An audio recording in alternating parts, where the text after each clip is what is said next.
Hello everyone, আসসালামু আলাইকুম। সবাইকে ওয়েলকাম করছি আমাদের নিয়মিত আয়োজন নারী উদ্যোক্তার সাফল্য অনুষ্ঠানে এবং সাথে আছি আমি হাসিনা আনসার নাহার।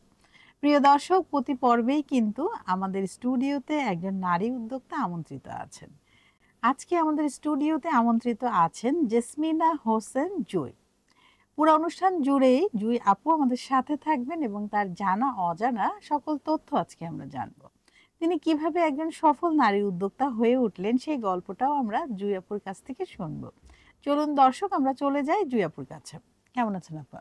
ভালো। আপনি ভালো আছেন? হ্যাঁ, আমিও খুব ভালো আছি। মাশাআল্লাহ, আপনাকে দেখতে অনেক প্রিটি লাগছে। Thank you very much. আপনি তো অনেক কিছুর সাথে যুক্ত। তো বর্তমানে কোন প্রতিষ্ঠানের সাথে আছেন এবং কি নিয়ে ব্যস্ততা চলছে? আপু, আমি হচ্ছি নকশিকাঁথা ফাউন্ডেশনের একজন প্রতিষ্ঠাতা পরিচালক। তো নকশিকাঁথাকে নিয়েই আমি এখন বেশি সময় কাটাচ্ছি। এছাড়া আমি এনএসডি এর অ্যাসেসর হিসাবে কাজ করছি এবং কারিগরি শিক্ষা বোর্ডের কুকিং অ্যাসেসর হিসাবে কাজ করছি।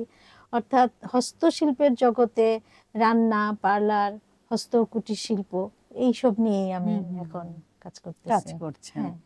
অনেক ব্যস্তময় সময় যাচ্ছে। তো এই সময় মানে টাইম ম্যানেজমেন্টটা কিভাবে করছেন? আসলে কি, আমি যখন একটা পরিকল্পনা করি যে এই কাজটা আমি করব, তো আমার নিশ্চয়ই আগের প্রস্তুতি থাকে।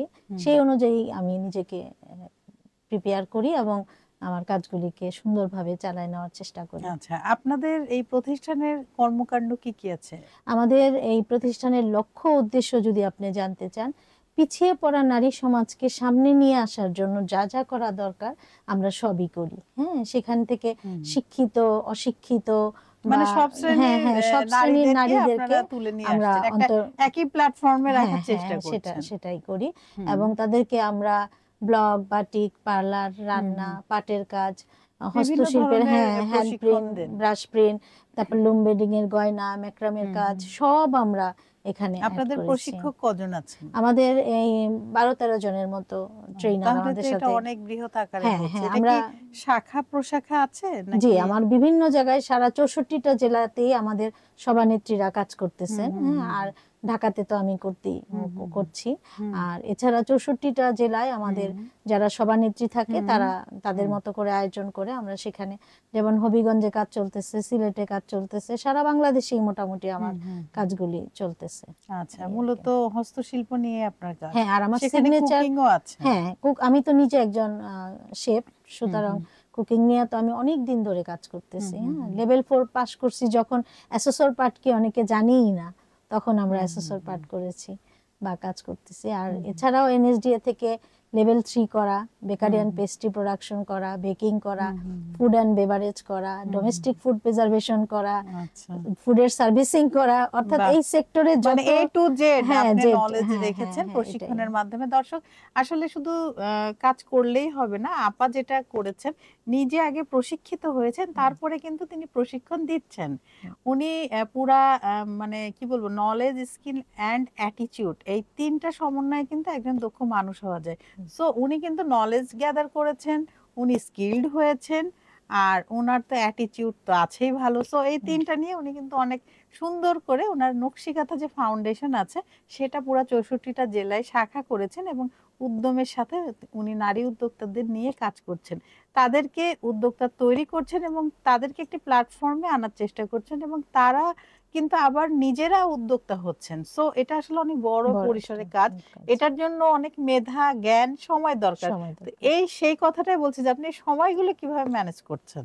সময়গুলি আসলে আমি পরিকল্পনা অনুযায়ী কাজ করি। হ্যাঁ, যে আমার একটার পর একটা কাজ বা কখন কি কাজ বা দিনগুলিকে ভাগ করে নেই যে সপ্তাহের কোন দিন আমি কি কাজ করব, কারণ ফাঁকে ফাঁকে আমি শুটিংও করি। হ্যাঁ, বিভিন্ন জায়গায় শুটিং করি। তারপরে হচ্ছে বিভিন্ন নিজে ফেসবুকে বিভিন্ন কাজ আপলোড করি। তো এরকম সময় ভাগ করে নিয়ে আমার পূর্ব প্রস্তুতি অনুযায়ী কাজগুলি সুন্দরভাবে পরিচালিত হয়। তাছাড়া আমার ফাউন্ডেশনে তো আমি একা না, আমাদের কমিটিতে 11 জন আছে, এক একজনের এক এক কাজ বা সেক্টর, সভানেত্রীর এক কাজ, কোষাধ্যক্ষের এক কাজ, সম্পাদকের এক কাজ, সুতরাং সবাই মিলেমিশে একটা সংগঠন। না, তা তো অবশ্যই। একটা সংগঠনে তো অনেকগুলো প্রতিভা থাকে, তারা এক এক পদে থাকেন এবং সেই প্রতিভা অনুযায়ী তারা কাজও করেন। তো আপনার এই যে জার্নিটা, মানে সবাই তো বলছে যে আপনি একজন সফল নারী, সফল উদ্যোক্তা, সফল প্রতিষ্ঠাতা, বাট এই যে জার্নিটা কিন্তু এত সহজ ছিল না। তো এটা কিভাবে এই কি কি চ্যালেঞ্জ ছিল এবং সেগুলো কিভাবে মোকাবেলা করে আজকে একজন সফল মানুষ হয়েছেন আপনি? ধন্যবাদ, একটা সুন্দর প্রশ্ন করছেন আপু। আসলে কি, মানুষ যখন সফল হয় তার পিছনে কিন্তু অনেক কষ্ট, অনেক গ্লানি বা অনেক কিছু থাকে যেগুলি সে ওভারকাম করতে পারলেই সফলতার সিঁড়িতে উঠতে পারে। তো সফলতার সিঁড়িতে কিন্তু হুট করে উঠা যায় না। হ্যাঁ, অনেকে আছে যে অনেক বছর থাকার পরেও সে কিন্তু সিঁড়িটার নাগাল পায় না। তো কিছু ভালো মানুষ, ভালো বন্ধু, শুভাকাঙ্ক্ষী তারা থাকে, হ্যাঁ, যে তারা সাপোর্ট করে বা ওই সময়টায়, পড়ে যাওয়ার সময়টাতে। তো আমি 2003 থেকে এই লাইনে একদম প্রফেশনালি কাজ শুরু করি। আজকে 2025, প্রায় 20 থেকে 21 বছর। অর্থাৎ আমার সন্তানের থেকেও আমার সংগঠন বড়, কারণ সন্তান মাত্র 18 বছরে পা দিয়েছে। তার মানে আমার সংগঠন হচ্ছে আমার বড় সন্তান। হ্যাঁ, তো এখন আমার এই সংগঠনে কাজ করার জন্য আমি পারিবারিক, সামাজিক, অর্থনৈতিক বলেন, রাষ্ট্রীয়ভাবে বলেন, নানান ভাবে বাধার সম্মুখীন হয়েছি। হ্যাঁ, কিন্তু আমি কখনোই আমার যে ট্র্যাক বা আমার যে চিন্তা যে আমি এই লাইনে চলবো, সেটা থেকে কখনো পিছপা হইনি এবং অনেক বাধার সম্মুখীন হয়েছি। কিছু কিছু বাধা আপনিও জানেন পার্সোনালি, যে নানান ভাবে বাধার সম্মুখীন হয়েছি, কিন্তু সর্বোপরি আমি উঠে দাঁড়িয়েছি। যেমন ঢাকায় এবার আমি এসটিপি দিয়েছি, এনএসডি এর অনুমোদন ক্রমে, সেটা 30 সাল পর্যন্ত আমরা অনুমোদন পেয়েছি সরকারিভাবে। Congratulation. Thank you very much. তো আশা করি যে এইভাবেই চলবো আর কি। অনেকে ভাবে ব্যবসা মানে শুধু টাকা, আপনার কাছে ব্যবসার আসল আনন্দ কোথায়? আমার কাছে ব্যবসার আনন্দ হচ্ছে আমি যে একটা ক্রিয়েটিভ পণ্য তৈরি করলাম, বা আমার সিগনেচার পণ্য হলো নকশি কাঁথা। হ্যাঁ, তো আমি যে নকশি কাঁথার ডিজাইন করা থেকে শুরু করে সুতা, কালার, তারপর আমার কাপড়, এগুলি যদি মানুষের মাঝখানে ছড়াই দিতে পারি, সেটা যদি অন্যরকম একটা ডিজাইন, যেমন আমি ঢাকার বাইরে যখন অবস্থান করছিলাম, তখন ওইখানকার শ্রীমঙ্গলের একজন ইউনো স্যার আমাকে বলছিল যে নকশি কাঁথার ভিতরে কি আমরা উপজাতিদের পুরা জীবনীটা আনতে পারি কিনা।